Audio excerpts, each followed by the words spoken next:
Alright guys, little book I wanted to kind of bring out and talk about here is Jim Starlin Breed.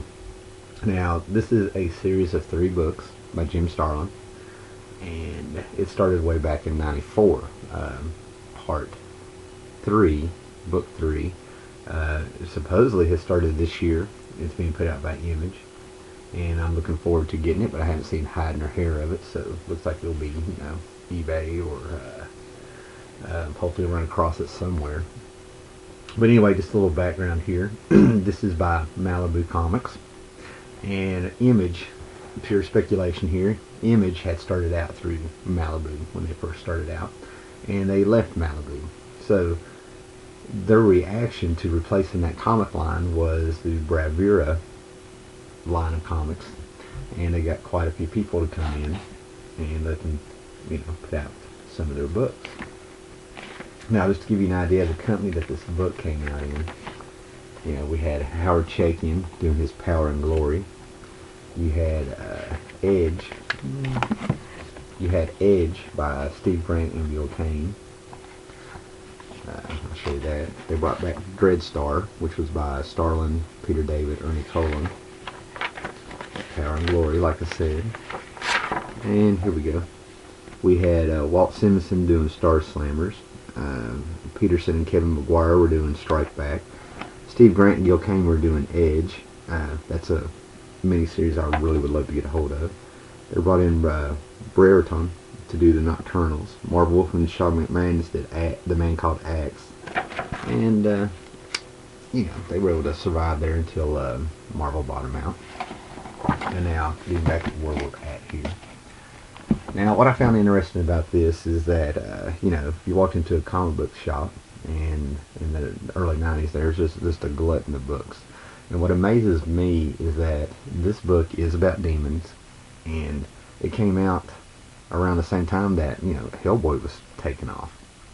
So I find it just really interesting that, 2 books came out around the same time about demons, and they went just so back and forth. They just took off in such different ways. And just to let you know where I'm getting at with this before I get on with the story, is that that is our hero, if you will. You notice he has ram horns. Some early sketches that he had, if they're in this one, of him really resembled Hellboy quite a bit. Maybe they're in the trade. My apologies. It's been a little while since I read this.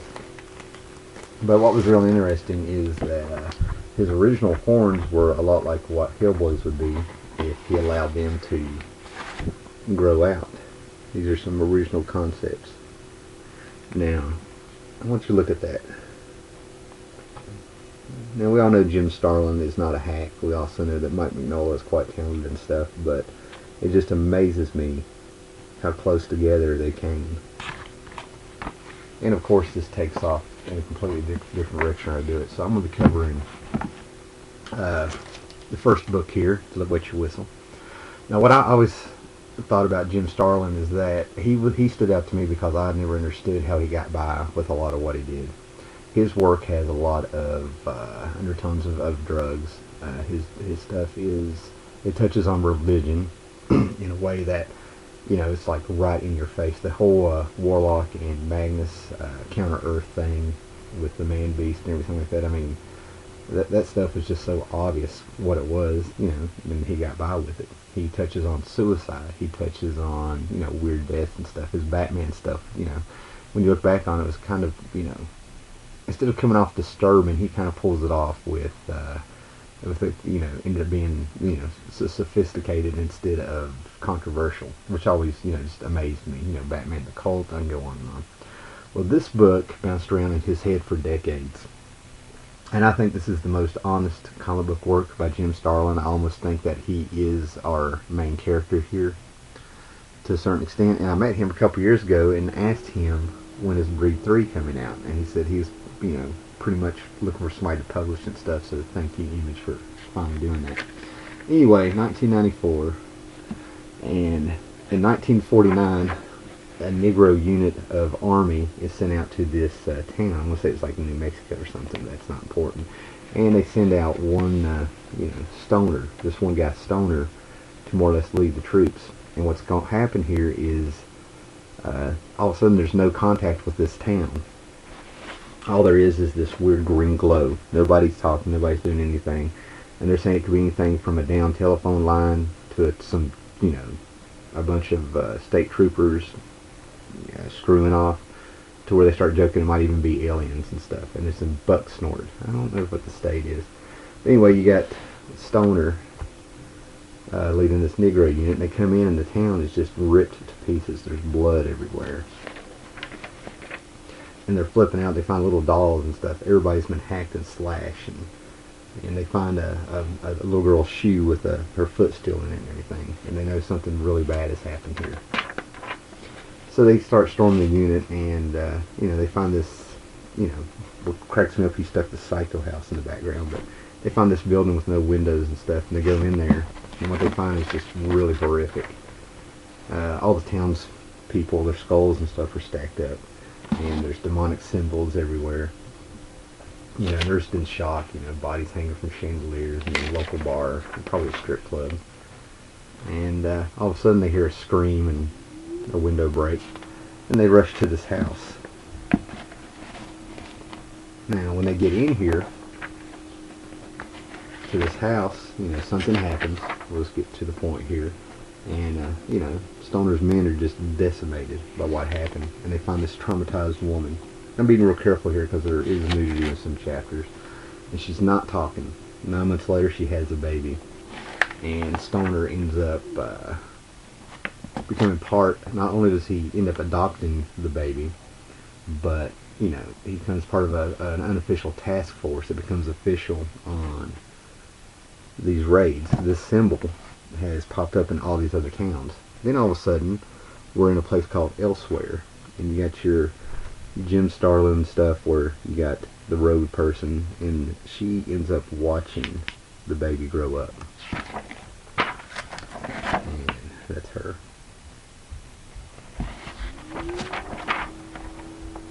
So the boy grows up, and he's getting this, the boy grows up, and Stoner's trying to give him a good, living, and gets him into,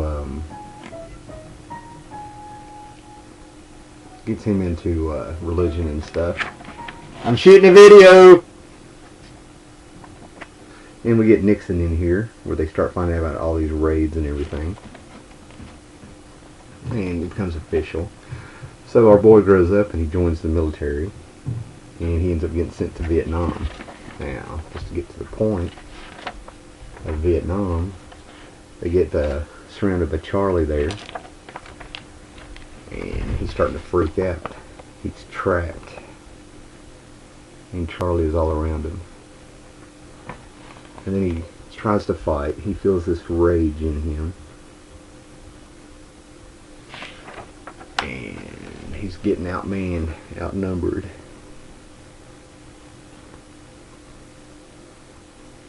They're going to get him. He's going to die. And then it happens. He completely blacks out, and he turns into this, and he wipes out the Viet Cong. But he doesn't remember any of it. He's completely blacked out. And the whole time, this lady says, "Come to me, my brother." So, he's flipping out. He doesn't know what happened. So I'll do the second issue here, if you guys are hanging in with me, because this is where it gets really good. Okay, in New York in 1972, he doesn't know what to do with himself. He's drinking and everything, and it's actually kind of comical. But he decides to do a little hit of acid, and starts walking through New York, and he thinks everything he has seen is an acid trip. I think Jim Starlin is pulling from his own experience here. And he walks through a door, and he comes out in Elsewhere, where the mysterious figure, who ends up being his sister, was watching him. And he thinks it's all an acid trip. That's what's hilarious about it. And time apparently goes, and he discovers this woman who ends up being his mother in this pool of water. The pool of water has healing powers, and you can see things, and he actually sees the demon that ended up raping the woman. And that's what's been doing this to the townspeople. They've just been doing these big, huge raids and raping people to make these half-breeds of demon humans.